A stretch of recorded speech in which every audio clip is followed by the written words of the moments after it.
नमस्कार, आप देख रहे हैं महुआ खबर के खास कार्यक्रम महुआ उत्तर प्रदेश उत्तराखंड में हूं आपके साथ है विवेकानंद झा। चलिए अब खबरों का रुख करते हैं। उत्तर प्रदेश के रायबरेली में जिला एवं शहर कांग्रेस कमेटी ने केंद्र सरकार पर कांग्रेस कार्यकर्ताओं के प्रेरण का आरोप लगाया है। कांग्रेस नेताओं ने राष्ट्रपति को संबोधित एक ज्ञापन जिला प्रशासन को सौंपते हुए कार्रवाई की मांग की है। कांग्रेस के जिलाध्यक्ष पंकज तिवारी ने आरोप लगाया कि 22 फरवरी 2026 को रायबरेली यूथ कांग्रेस के जिलाध्यक्ष मोहित मौर्य को दिल्ली पुलिस के 5 सादे कपड़ों में आए लोगों ने उनकी आवाज से बिना किसी ठोस कारण और दस्तावेज के गिरफ्तार कर लिया है। कांग्रेस का कहना है कि यह गिरफ्तारी सर्वोच्च न्यायालय और मानवाधिकार आयोग के दिशा निर्देशों का उल्लंघन है। पार्टी नेताओं का आरोप है कि संवैधानिक दायरे में विरोध करने पर भाजपा सरकार विपक्ष की आवाज दबाने का प्रयास कर रही है। कांग्रेस ने दावा किया है कि दिल्ली में आयोजित भारत मंडपम एआई समिट के दौरान विरोध प्रदर्शन के नाम पर कई कार्यकर्ताओं का कथित वो फर्जी मामलों में गिरफ्तार किया गया है। साथ ही एप्स्टीन फाइल्स और ट्रेड डील जैसे मुद्दों पर प्रधानमंत्री की चुप्पी को भी पार्टी ने सवालों के घेरे में रखा है। कांग्रेस ने मांग की है कि मोहित मौर्य सहित सभी गिरफ्तार कार्यकर्ताओं को तुरंत रिहा किया जाए और लोकतंत्र में विपक्ष की आवाज को दबाने की कोशिशों पर रोक लगाई जाए। वहीं उत्तर प्रदेश के बरसाना में मंगलवार को आस्था, परंपरा और उत्साह का अनोखा संगम देखने को मिला, जब विश्व प्रसिद्ध लड्डू मार होली खेली गई। राधा रानी मंदिर लाडली जी मंदिर में महंतों ने मंदिर की छत पर बनी सफेद छतरी से श्रद्धालुओं पर लड्डुओं की वर्षा की। भक्तों ने लड्डू लूटकर प्रसाद के रूप में ग्रहण भी किया और जमकर होली का आनंद उठाया। होली के पारंपरिक फाग गीतों पर अबीर गुलाल उड़ाया गया। महिलाएं, बच्चे और श्रद्धालु भक्ति भाव में डूबकर नृत्य करते नजर आए। इस अद्भुत उत्सव को देखने और इसमें शामिल होने के लिए करीब 10 लाख श्रद्धालु बरसाना पहुंचे, जिनमें बड़ी संख्या में विदेशी पर्यटक भी शामिल रहे। दोपहर में बरसाना की सखियां दुल्हन की तरह सजी धजी नंद बाबा मंदिर पहुंचे। सिर पर अबीर की मटकी और लड्डू लेकर आई सखियों ने नृत्य और फाग गीतों के साथ होली का निमंत्रण दिया। लड्डू मार होली के लिए बरसाना, वृंदावन, मथुरा, गोवर्धन और नंदगांव में करीब 100 क्विंटल लड्डू तैयार किए गए। रंगों के लिए टेसू के फूलों का इस्तेमाल किया गया, जो मध्य प्रदेश, राजस्थान और हरियाणा से मंगवाए गए थे। भक्ति, रंग और परंपरा से सराबोर यह आयोजन एक बार फिर ब्रज की सांस्कृतिक विरासत की अनूठी छटा बिखेर गया। वहीं उत्तर प्रदेश के मेरठ में हुए दर्दनाक किदवई नगर हादसे के बाद राजनीतिक सरगर्मियां तेज हो गई है। आम आदमी पार्टी यानी आप के राज्यसभा सांसद संजय सिंह मेरठ पहुंचे और हादसे में जान गंवाने वाले परिवार के परिजनों से मुलाकात की। बताया जा रहा है कि किदवई नगर इलाके में आग लगने से एक ही परिवार के 6 लोगों की जलकर मौत हो गई थी। यह हादसा आम आदमी पार्टी के जिला उपाध्यक्ष फारूक किदवई के परिवार में हुआ, जिससे पूरे क्षेत्र में शोक की लहर है। संजय सिंह ने पीड़ित परिवार को ढांढस बंधाया और हर संभव सहायता का भरोसा भी दिलाया। उन्होंने कहा कि इस दुख की घड़ी में पार्टी पूरी तरह से परिवार के साथ खड़ी है। इसके साथ ही संजय सिंह ने हादसे की निष्पक्ष जांच की मांग उठाई। उन्होंने कहा कि आग लगने के कारणों का पता लगाया जाना जरूरी है, ताकि भविष्य में इस तरह की घटनाओं को रोका जा सके। हादसे के बाद इलाके में मातम पसरा है और स्थानीय लोग भी प्रशासन से ठोस कार्रवाई की मांग कर रहे हैं। ये हमारे पार्टी के जिला उपाध्यक्ष फारूक भाई के घर ये कल हादसा हुआ और बहुत ही दुखद पीड़ादायक हादसा है, जिसमें 5 बच्चों की जान चली गई, भाभी की जान चली गई। और जैसा इन्होंने बताया कि तरावी पढ़ने के लिए गए थे और ये हादसा हुआ। घर बंद था, हमारे ख्याल से कहीं से निकलने का मौका नहीं लगा और ये दुखद हादसा हुआ है। मैं ईश्वर से प्रार्थना करता हूं कि जो लोग इस घटना में मारे गए उनकी पुण्य आत्मा को ऊपर वाला शांति प्रदान करे और एक अपार कष्ट इनके परिवार के ऊपर टूट पड़ा है। वहीं उत्तर प्रदेश के संभल में जिला अस्पताल के पास संचालित निदान अल्ट्रासाउंड सेंटर पर सिटी मजिस्ट्रेट ने छापा मारकर बड़ी कार्रवाई की है। जांच के दौरान चौंकाने वाला खुलासा हुआ है कि सेंटर को एक हाई स्कूल पास व्यक्ति द्वारा संचालित किया जा रहा था।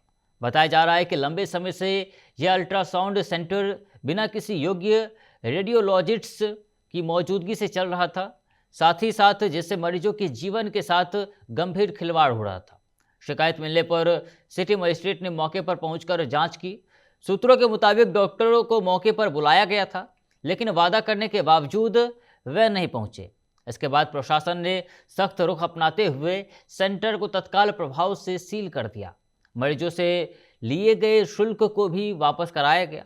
साथ ही अवैध तरीके से अल्ट्रासाउंड संचालन के आरोपों में संबंधित लोगों के खिलाफ एफआईआर दर्ज कर ली गई है। प्रशासन की इस कार्रवाई के बाद क्षेत्र में हड़कंप मच गया है और स्वास्थ्य विभाग भी आगे की जांच में जुट गई है। वहीं उत्तर प्रदेश के झांसी से इस वक्त की बड़ी और अहम खबर सामने आ रही है, जहां कोतवाली थाना क्षेत्र के भांडेरी मोहल्ला में दो पक्षों के बीच हुआ विवाद हिंसक झड़प में बदल गया। पत्थरबाजी के बीच गोली चलने से एक महिला की मौत हो गई, जबकि एक व्यक्ति गंभीर रूप से घायल हो गया। मामला कोतवाली क्षेत्र स्थित भांडेरी मोहल्ला का है, जहां बताया जा रहा है कि जितेंद्र वाल्मीकि और अमित वाल्मीकि के बीच कहासुनी शुरू हुई थी। देखते ही देखते दोनों पक्ष आमने सामने आ गए और जमकर पत्थरबाजी होने लगी। इसी दौरान फायरिंग की घटना भी सामने आई।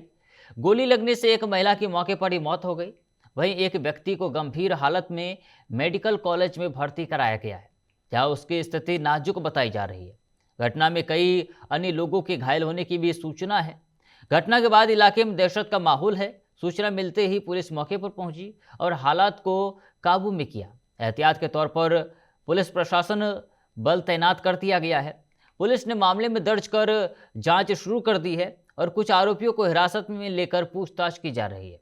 आज थाना कोतवाली क्षेत्र के अंतर्गत ये भांडेरी मोहल्ला से एक सूचना प्राप्त हुई कि दो पक्षों में आपस में झगड़ा हो रहा है और गोली चलने की सूचना प्राप्त हुई। इस पर तत्काल पुलिस मौके पर आई तो ये ज्ञात हुआ कि यहाँ पर ये जितेंद्र वाल्मीकि और अमित वाल्मीकि, जो दोनों ही परिवार आपस में रिश्तेदार भी हैं, इनका परिवार शादी के लिए ललितपुर गया हुआ था। ललितपुर से शादी के बाद से वापस आने के बाद से इन दोनों परिवारों के बीच में कोई झगड़ा हुआ। उसी झगड़े के दौरान ये पथराव की इनमें आपस में घटना हुई और अमित पक्ष के ऊपर जितेंद्र पक्ष द्वारा ये गोली चलाई गई, जिसमें एक महिला वहाँ जो थी उनको गोली लगी और उनकी अस्पताल जब ले जाया गया तो वहाँ उनको मृत घोषित कर दिया गया। साथ ही एक व्यक्ति को कुछ छर्रे लगे हैं जो अभी उपचाराधीन है। प्रकरण में सुसंगत धाराओं में अभियोग पंजीकृत किया जा रहा है। वहीं उत्तर प्रदेश के बलिया से एक गंभीर मामला सामने आया है। बलिया के पकड़ी थाना क्षेत्र के खवासपुर गांव में सरकारी गडही की जमीन पर दबंगों द्वारा कब्जा किए जाने का मामला आरोप ग्रामीणों ने लगाया गया है। और साथ ही साथ ग्रामीणों के मुताबिक गडही की जमीन अभिलेखों में स्पष्ट रूप से दर्ज है। आरजी नंबर 81 का रकबा 23 डिसमिल और आरजी नंबर 118 का रकबा भी 23 डिसमिल राजस्व रिकॉर्ड में सरकारी भूमि के रूप में दर्ज है। इसके बावजूद इस जमीन पर पक्के मकानों का निर्माण कर दिया गया है, जिसमें शौचालय और पशुओं को बांधने के लिए पक्की संरचनाएं भी बनाई गई है। ग्रामीणों का कहना है कि इस अवैध कब्जे को लेकर उन्होंने एसडीएम, डीएम और सीएम तक को लिखित शिकायत पत्र सौंपे हैं, लेकिन अब तक कोई ठोस कार्रवाई नहीं हुई है। कार्रवाई ना होने से गांव में भारी आक्रोश है। ग्रामीणों का आरोप है कि एक तरफ सरकार भूमाफियाओं के खात्मे की बात कर रही है, वहीं दूसरी तरफ आज भी भूमाफिया सरकारी जमीनों पर खुलेआम कब्जा जमाए हुए हैं। अब ग्रामीण प्रशासन से जल्द कार्रवाई की मांग कर रहे हैं ताकि सरकारी जमीन को कब्जा मुक्त कराया जा सके।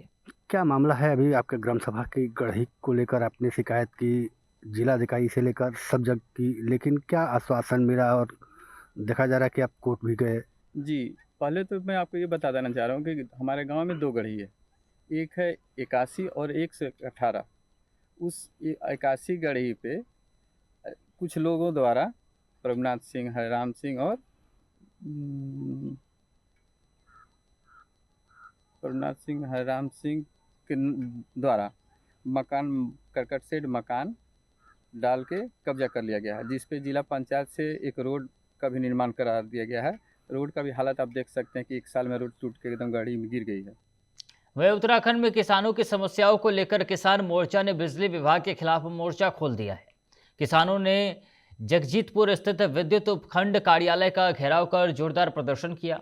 किसानों का आरोप है कि बिजली विभाग के अधिकारी ग्रामीण क्षेत्रों में पहुंचकर बकाया बिल के नाम पर बदसलूकी करते हैं और बिना किसी पूर्व सूचना के कनेक्शन काट देते हैं।